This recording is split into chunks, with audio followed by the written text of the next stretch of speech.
The Conservative Party of Canada will be choosing its new leader this fall. The four candidates running to replace Andrew Scheer are Peter MacKay, Leslyn Lewis, Derek Sloan, and our next guest, Erin O'Toole, joining me via Skype from Ottawa. Erin, welcome to BCN. Good to be with you, Hal. First of all, let me ask you, why do you think you are the best candidate for the job? Well, I've got the most experience. I served in the military for 12 years, worked in the private sector for 10 years, lived all across this country during my military tour. And then I served in the Harper cabinet, where I turned around a very troubled portfolio by setting out a vision, building a team, and taking on our adversaries, in that case, a public sector union. And I'm in the House of Commons now, Hal. You know, out of the contestants in this race, only Derek and I are current sitting MPs. I'm really the only one that can win this next election. I've won 3 times in the suburbs of Toronto. That's the region we really have to win more seats. I'm a true Conservative. I fight back against those who try and attack the Conservative Party and our members. And I can win where we need to win, and I'm ready to go in September. So I think overall, there's great people in this race. They're all my friends. But if we want to win and take the country back from Trudeau, I'm the choice.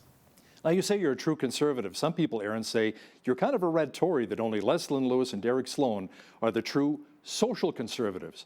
So how will you win votes from those who call themselves true blue? Well, look, our Conservative family has a range of folks, people that describe themselves as libertarian, social conservative, fiscal conservatives, foreign policy hawks on Israel and other things. I'm pretty blue on all elements.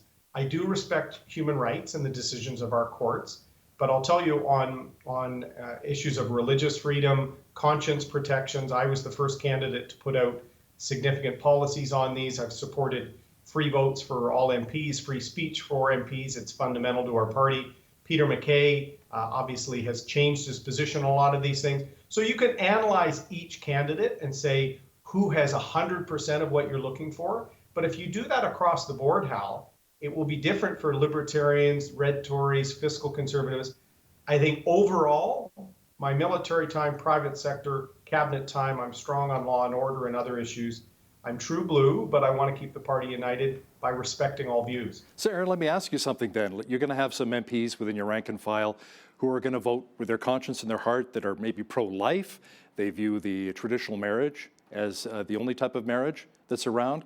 So if you become party leader and they become prime minister, would you allow them to vote with their conscience, or will they have to fall into the party line? With their conscience, absolutely. In fact, Hal, I think that's a strength of our party. Our party is actually the only one in Ottawa that is a true cross-section of Canada. People have a number of backgrounds and views, sometimes motivated by their faith and moral convictions. That is a true representation of Canada. We should not have political parties that are just reflections of the leader. Justin Trudeau wants his MPs to view everything the same way he does. I think that's corrupting democracy, to be honest with you. So I saw how Stephen Harper respected all views in the Conservative government he led for 10 years. We were able to make sure everyone was valued. And so I'm very proud that there's a lot of social conservatives with me who say, yeah, you might be a little more moderate than me on some issues, but you've always respected my role and my views in this party. You're going to respect free votes, the freedom of MPs to bring up issues that are important to them from their faith or cultural background.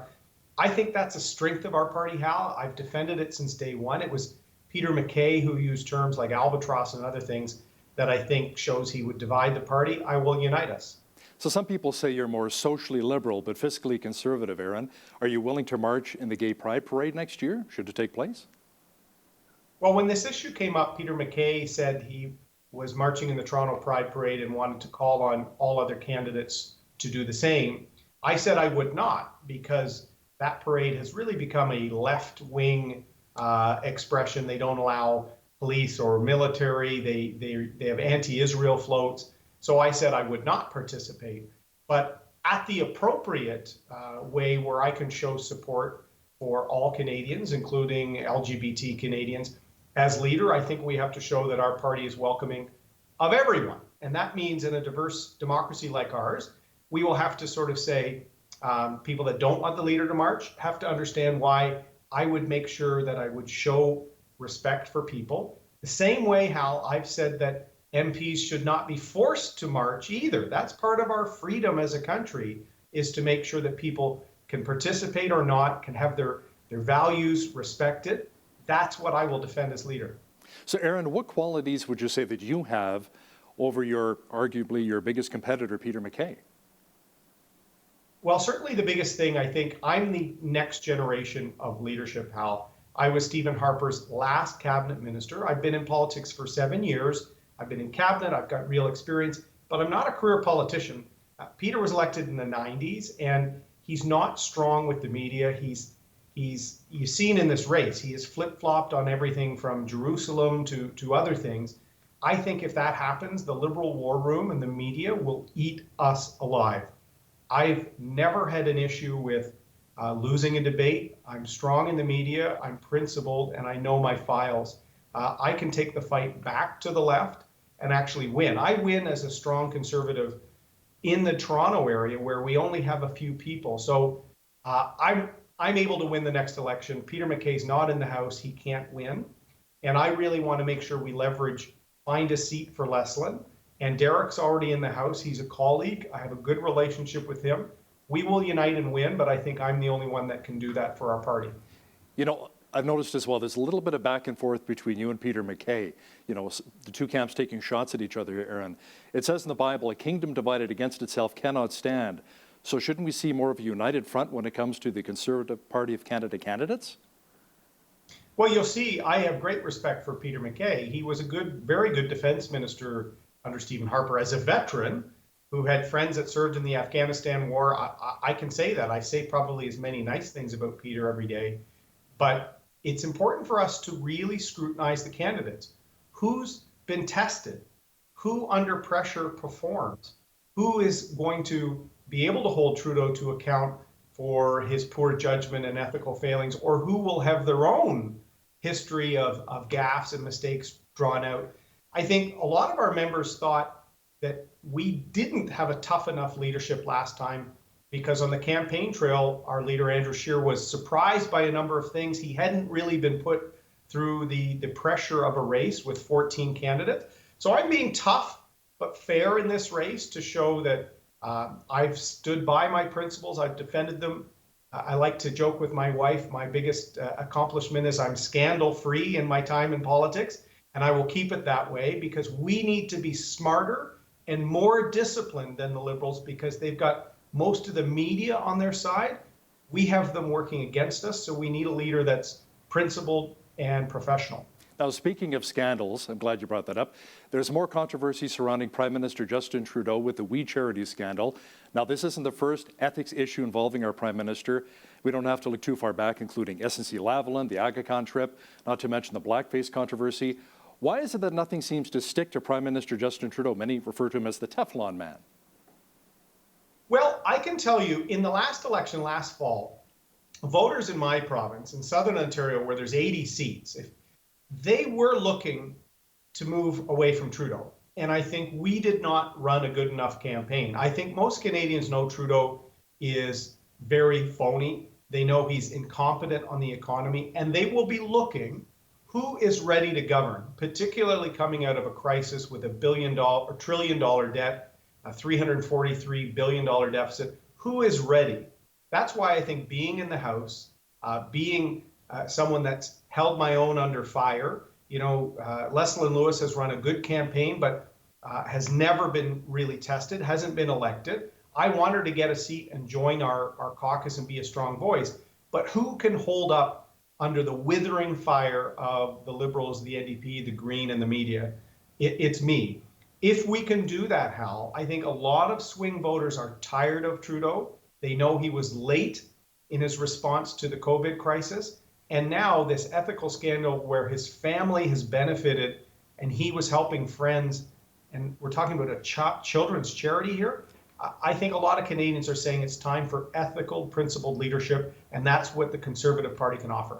Erin, you talk a lot about the seats to be won in Ontario. What about Quebec? How can the Conservatives win in Quebec? What needs to be done? Je suis le seul candidat bilingue, Hal. I'm the only candidate really ready for the debates. Mr. MacKay has had difficulties with his French, despite being in politics since the 1990s. Derek did fairly well for someone picking it up, actually. Miss Lewis does not speak French. There's 25% of our seats are in Quebec. So I learned my French in the military. I joke when I'm in Quebec that I sound like an Anglophone soldier because that's how I learned my French in the military. But I'm ready to win debates in both French and English because I've got the capacity and I've got the strength to beat Trudeau and Blanchette, because I think Quebecers actually need a seat at the table. They don't need this separatist protest party. They need to see us as a viable force. I was on an interview in French with Saguenay Radio this morning talking about energy actually in the Saguenay region. So I'm confident we can win more seats there too. How about energies? Let's get that pipeline built. What are your thoughts? Instead of having our tankers go all the way through the Panama Canal, I mean, come on, that's ridiculous. You're right, it's ridiculous. That's why this is the second leadership, Hal, I've run on a National Strategic Pipelines Act, where I will make cabinet upfront decision to approve any pipeline that goes to Tidewater or to refinement capability in Canada. Those are in the national interest, and we need a prime minister that can articulate that. It's interesting, before I joined the military, Hal, my first real job, inspecting pipeline for TransCanada Pipeline. So I've also worked in and around energy, even as a lawyer later on, and I've been a strong voice as an Ontario MP, because the whole country needs to understand that our energy success, the innovation in our oil and gas sector, is a win for all of Canada. And that's what the national interest pipeline approach that I will champion will help tell Canadians. We need to get the best possible price for our resources. I'll fight for this. Erin, you made mention of the fact that our deficit is over $340 billion, the debt is over $1 trillion. How would you help balance the books and bring us back to black, especially during tough times like this during COVID-19? Well, we have to take a page from Stephen Harper and the late Jim Flaherty, who did this very effectively after the last global recession in 2009. They had a disciplined plan to get back to balance. It took 5 years in that case, but they held the line. No raising of taxes and a clear private sector rebuilding. That's what I'm offering. This will be a process that will likely be a decade to get the fiscal house under control while keeping taxes low. We actually may need to provide some additional supports for small businesses who are failing right now, but we also need a renaissance in the private sector. We need the energy sector to rebound. We need a softwood lumber agreement. We've had dozen mills, forestry mills close across the country, Hal. We've had bad trade agreements under Trudeau. So we see the auto industry, GM in my riding, where my dad worked when I was a kid, closing this last December after making cars for a century. So we're becoming very uncompetitive as a country, and we have to grow to our GDP to make sure as people come off these programs like the CERB and others, they need jobs. So I will make sure we have a private sector renaissance while we get our spending under control, while keeping taxes low. That is the special approach we need to have. What about the support for our farmers? A lot of people in southwestern Alberta, are very passionate about that too, our agriculture sector. Yes, in fact, I'm very fortunate to have the support and special advice of Jerry Ritz, who was the agriculture minister under Prime Minister Harper, very well regarded. We've talked about the need to diversify our markets. We're going to see more disruptions as the global community takes on China and some of their actions with respect to the WHO, with respect to trade. So we need to diversify, and we need to make sure that some of the insurance and crop support programs are bankable and are much more predictable for farming families, because there's been uncertainty in their income, and these are meant to sort of be backstops. We have to fix that. I'm committed to doing that as well. So I think opening new markets, getting the best possible price for beef, pork, grain, oilseeds, it's a critical part of our export market. I've worked on this in the Harper government, and with help and advice from people like Jerry Ritz and others across Western Canada, we're going to make sure agriculture remains a cornerstone of our economy. Now, the controversy surrounding the extradition of Huawei executive Meng Wanzhou continues. Many argue that China arrested the two Canadians, Michael Spavor and Michael Kovrig, in retaliation at the arrest of Meng Wanzhou. Now, the PM has stated that he will not do a prisoner exchange because it would make other Canadians and put their lives at risk. They'll be in jeopardy now. How else can we bring the two Michaels home who are being charged with spying, and Erin could potentially face the death penalty? Yes, I said from the beginning, Trudeau has dropped the ball on the two Michaels, particularly because they didn't very quickly reach out and engage at a senior level after they were arrested. And by the time months later they tried, China wouldn't return their call. I've said when I become prime minister, I will give 30 days for the Michaels to be released, or Magnitsky sanctions will be levied against certain officials in the Chinese regime. These sanctions we've used against Russia, Venezuela.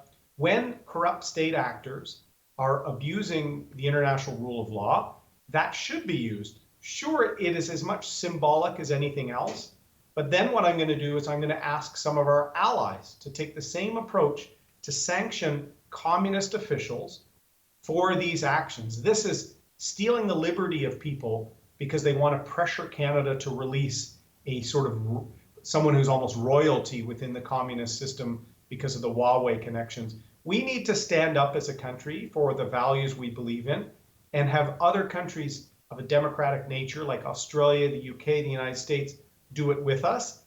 I've been the strongest voice against communist China for the last 5 years. I've passed bills in the House.